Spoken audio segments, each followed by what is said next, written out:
Hello, నేను విశేషరావు. భారతదేశంలో జరగబోయేటువంటి జెమిలీ ఎన్నికలకి ఎలన్ మాస్క్ స్టార్ లింక్కి సంబంధం ఏంటి, ఈ రెండింటి మధ్య సంబంధం ఉందా అనే దాని మీద ఇప్పుడు చర్చ జరుగుతుంది. ఇంటర్నేషనల్ జరుగుతుంది, నేషనల్ కూడా జరుగుతుంది. ఎందుకంటే ఈవీఎంల ట్యాంపరింగ్ మీద అనేక రకాల అనుమానాలు ఉన్నాయి. ఇలాంటి పరిస్థితుల్లో ఇప్పుడు స్టార్ లింక్ వస్తే కనుక రాబోయేటువంటి రోజుల్లో ఈవీఎంలని మరింతగా ట్యాంపరింగ్ చేయొచ్చు, వాటి మీద ప్రభావం చూపించవచ్చు అనేటువంటి ఒక సాంకేతికపరమైన అంశాన్ని బీజేపీయేతర పార్టీలు లేదా ఎన్డీఏతర పార్టీలు తీసుకొస్తున్నాయి. ప్రధానంగా ఎన్డీఏతర పార్టీలు. దానికి కారణం ఏంటంటే, ఈ మధ్యకాలంలో అమెరికా వెళ్ళారు నరేంద్ర మోడీ గారు. వెళ్ళి అక్కడ ఎలన్ మాస్క్ తోటి భేటీ అయ్యారు. అమెరికా అధ్యక్షుడు ట్రంప్తో భేటీ కావడానికి ముందు రోజు ఎలన్ మాస్క్ తోటి సుదీర్ఘమైనటువంటి చర్చలు జరిపారు నరేంద్ర మోడీ గారు. ఎందుకు జరిపారు అని అంటే, ఈ మధ్యకాలంలో సోషల్ మీడియాలో కానీ లేదా ఇతరత్ర ఇంటర్నేషనల్ వెబ్సైట్స్లో కానీ వస్తున్నటువంటి న్యూస్ ఏంటంటే, స్టార్ లింక్ భారతదేశానికి రాబోతుంది. ఈ స్టార్ లింక్ వస్తే కనుక ఎలన్ మాస్క్ది మొత్తం టోటల్ సినారియో మారిపోయేటువంటి అవకాశం ఉంది అనేది వినిపిస్తుంది. దానికి బలం చేకూరేలా తాజాగా ఏం జరిగిందంటే, రిలయన్స్ అలాగే ఎయిర్టెల్ ఈ రెండు కూడా స్టార్ లింక్ తోటి టైఅప్ అయ్యి ఈ మొత్తం ఏకఛత్రాధిపత్యం, గుత్తాధిపత్యానికి వీళ్ళు ప్రయత్నం చేస్తున్నారు.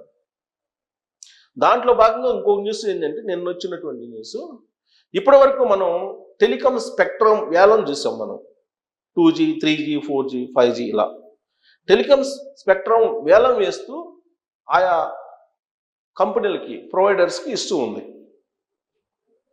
కానీ రాబోయేటువంటి రోజుల్లో మీరు శాటిలైట్ స్పెక్ట్రమ్, ఇప్పుడు టెలికాం స్పెక్ట్రమ్ ఏమో వేలం వేసిస్తున్నారు, అదే శాటిలైట్ స్పెక్ట్రాన్ని కేంద్ర ప్రభుత్వమే అలాట్ చేస్తుంది వితౌట్ వేలం అనేటువంటి న్యూస్ వచ్చింది తాజాగా. అదేంటి అనుకోవచ్చు మనం. టెలికాం స్పెక్ట్రాన్ని ఏమో వేలం వేయటం ద్వారా రాబడి వస్తుంది కదా భారతదేశానికి. మరి అదే తరహాలో శాటిలైట్ స్పెక్ట్రమ్ కూడా వేలం వేస్తే ఆదాయం వస్తుంది కదా, మరి ఎందుకు వేయమంటున్నారు అని చెప్పి అనుకోవచ్చు. మరి కారణం భారత ప్రభుత్వం, నరేంద్ర మోడీ గారు అలాగే బీజేపీ నేతలు చెప్పాలి. బట్ ప్రాథమికంగా ఒక నిర్ణయం తీసుకున్నారు. శాటిలైట్ స్పెక్ట్రాన్ని ప్రభుత్వమే కేటాయిస్తుంది. ఎవరికి కేటాయిస్తుంది? ఎలన్ మాస్క్ కేటాయించబోతుంది. ఎలన్ మాస్క్ ఎలా ఇక్కడ లాంచ్ అవుతున్నాడు? రిలయన్స్, అంబానీ, ముఖేష్, ఎయిర్టెల్ ఈ రెండింటితోటి టైఅప్ అయిపోయి మరొకరిని ఎంటర్ కానియకుండా భారతదేశంలో మీకు శాటిలైట్ స్పెక్ట్రాన్ని కబ్జా చేయబోతున్నారు అనేది ఒక న్యూస్ లేదంటే విపక్షాలు చేస్తున్నట్టు ఆరోపణ. మరి దీనివల్ల బెనిఫిట్ ఏంటి అని అంటే, రాబోయేటువంటి రోజుల్లో శాటిలైట్ స్పెక్ట్రమ్ మొత్తం ఈ గుత్తాధిపత్యం, ఎలన్ మాస్క్ గుత్తాధిపత్యంలోకి వెళ్ళిపోతుంది. ఇక్కడ వాడేటువంటి ప్రతిదీ కూడా సోర్స్ అమెరికాలో ఉంటుంది, అంటే ఎలన్ మాస్క్ దగ్గర ఉంటుంది. అక్కడి నుంచి అతను ఏదైనా చేయొచ్చు ఆ కంపెనీ నుంచి, ప్రైవేట్ కంపెనీ నుంచి. పైగా శాటిలైట్ స్పెక్ట్రమ్ పర్మిషన్స్ ఇస్తే కనుక ఈవీఎంలకు సంబంధించినటువంటి ప్రభావం ఉంటుంది అని చెప్పి ఇంకొక లాజిక్ తీస్తున్నారు. బహుశా దాంట్లో నిజమా అబద్ధం అనేది రాబోయేటువంటి రోజుల్లో ఇది విస్తృతంగా చర్చకు వచ్చేటువంటి అవకాశం ఉంటుంది. కాకపోతే ఇప్పుడు నేను చెప్తుంది ఇంటర్నేషనల్ మీడియాలో మీకు వస్తున్నటువంటి ఒక న్యూస్ ప్లస్ ఆరోపణలు, విమర్శలు కూడా. మరి ఎలన్ మాస్క్ రాబోతున్నారంటే స్టార్ లింక్ తోటి ఖచ్చితంగా రాబోతున్నాడు భారతదేశానికి. ఇంతవరకు ఖచ్చితంగా మనం ఒక రకంగా నమ్మడానికి శక్యంగా ఉన్నటువంటి న్యూస్. మరి స్టార్ లింక్ వస్తే కనుక రాబోయేటువంటి రోజుల్లో భారతదేశం ఎలా మారిపోతుంది?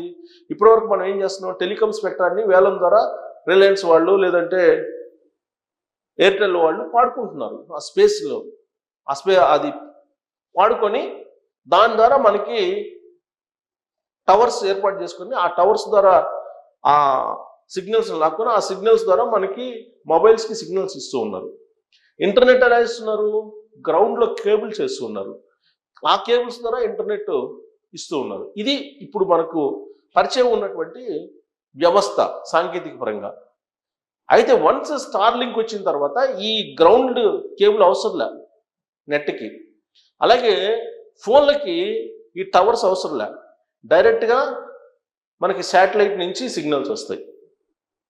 ఎలా వస్తాయని చెప్పి అనుకోవచ్చు. ఇప్పుడు ఎగ్జాంపుల్ చెప్తాను మీకు. ఎప్పుడు కూడా మన అంతరిక్షం అంటూ ఉంటాం, అలాగే భూకక్ష అంటూ ఉంటాం కదా. సో భూకక్షకు పైగా ఏముంటుంది? అంతరిక్షం. సో ఈ అంతరిక్షానికి సంబంధించి శాటిలైట్ అనేకం తిరుగుతూ ఉంటాయి. వాటి ద్వారా ఇప్పుడు మనం టీవీ సంబంధించిన సిగ్నల్స్ కానీ వీటిని తీసుకుంటూ ఉన్నారు, ట్రాన్స్పాండర్స్. సో ఆ అంతరిక్షంలో తిరుగుతూ ఉంటాయి. అది ఇప్పుడు ఎలన్ మాస్క్ చేసింది ఏంటి? అంతరిక్షానికి భూమికి మధ్యలో, అంతరిక్షానికి దిగువ భాగంలో మరొక కక్షను ఏర్పాటు చేస్తున్నారు. ఆ కక్షలో కొన్ని శాటిలైట్స్ని పెడుతున్నారు, మినీ శాటిలైట్స్ని పెడుతున్నారు. ఇప్పటి వరకు ఆయన సుమారుగా 7,000 శాటిలైట్స్ని పెట్టారు. మరొక 7,000 శాటిలైట్స్ని ఇయర్ ఎండింగ్ కల్లా పెడుతున్నారు. అంటే 14,000 శాటిలైట్స్ని అంతరిక్షానికి దిగువ భాగంన ఆయన ఏర్పాటు చేస్తున్నారు. వాటి ద్వారా స్టార్ లింక్ని ఇవ్వబోతున్నారు ఒప్పందం చేసుకున్నటువంటి దేశాలకి. మొత్తం ఆయన టార్గెట్ ఏంటి? సుమారుగా 70,000 శాటిలైట్లని పెట్టాలని. అంతరిక్షం కింద భాగాన 70,000 శాటిలైట్లను పెట్టడం ద్వారా ఈ స్టార్ లింక్ అనే దాన్ని అనేక దేశాలకు విస్తరింపచేయాలి ప్రాధాన్యత క్రమంలో అనేది ఆయన బిజినెస్ లక్ష్యం. దాంట్లో భాగంగా ఫస్ట్ ఎంచుకుంది ఏంటంటే భారతదేశాన్ని. భారతదేశాన్ని ఎందుకు ఎంచుకున్నారంటే 130 కోట్ల ఫోన్లు ఇప్పుడు వాడుతున్నారు భారతదేశంలో అనేది డేటా. అందుకే ఒక పెద్ద మార్కెట్, ప్రపంచంలోనే అత్యంత పెద్ద మార్కెట్ ఏదంటే స్టార్లింక్కి భారతదేశం. అందుకే ఎలన్ మాస్క్ ఇటువైపు చూశారు. దీని ఒప్పందం ఫైనల్ అయిపోతే రాబోయేటువంటి రోజుల్లో స్టార్లింక్ హవా ఉండబోతుంది. ఆ స్టార్లింక్ ఎవరి ఆధీనంలో ఉంది? ఎలన్ మాస్క్, ఎయిర్టెల్, రిలయన్స్, ఈ 3 టైఅప్ అయిపోతున్నాయి, సంయుక్తంగా ఏర్పాటు చేస్తున్నారు. దానికి ఆల్మోస్ట్ గ్రీన్ సిగ్నల్ ఇచ్చారని చెప్తున్నారు. మరి దీనివల్ల వచ్చే నష్టాలు ఏంటి అనొచ్చు మీరు. ఖచ్చితంగా ఈ స్టార్లింక్ మీ ఫోన్లోకి వస్తే మీరు మాట్లాడేటువంటి ప్రతి మాట, అలాగే మీరు వ్యక్తం చేసిన ప్రతి భావం ఖచ్చితంగా ప్రభావితం చేస్తుంది, ఎన్నికల మీద ప్రభావితం చేస్తుంది. అందుకని సోర్స్ మొత్తం అమెరికాలో ఉంది, ఎలన్ మాస్క్ చేతిలో ఉంది. సో కాబట్టి రాబోయేటువంటి రోజుల్లో ఎన్నికలను ప్రభావితం చేయడానికి ఇది దోహదం చేస్తుంది అనేటువంటి ఒక అభిప్రాయం వినిపిస్తూ ఉంది.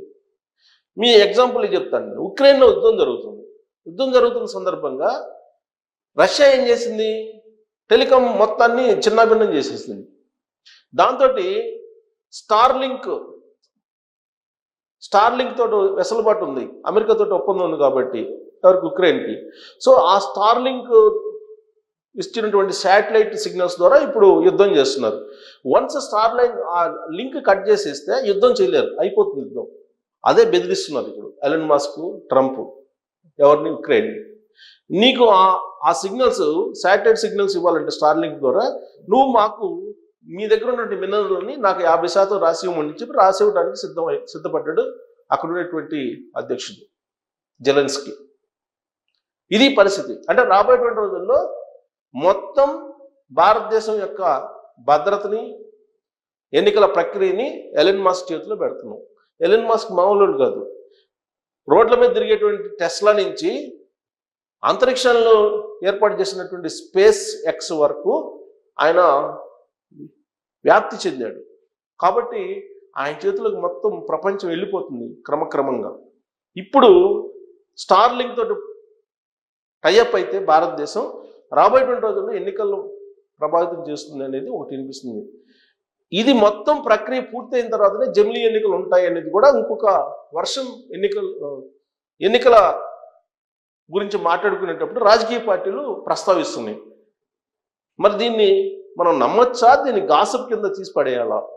పూర్తిగా జమిలీ ఎన్నికల్లో పెట్టే ముందు ఈ ప్రక్రియ మొత్తం సాగుతుందా? ఈ ప్రక్రియ మొత్తం పూర్తి అయ్యేటువంటి అవకాశం ఉందా? ఎలన్ మాస్క్ తోటి ఈ స్టార్లింక్ వ్యవహారం జమిలీ ఎన్నికలకు అప్పుడు వెళ్తారా? వెళ్తే జమిలీ ఎన్నికలు ఏ విధంగా ఉండబోతుంది? దీని మీద మీరు కామెంట్ చేయొచ్చు. Thank you.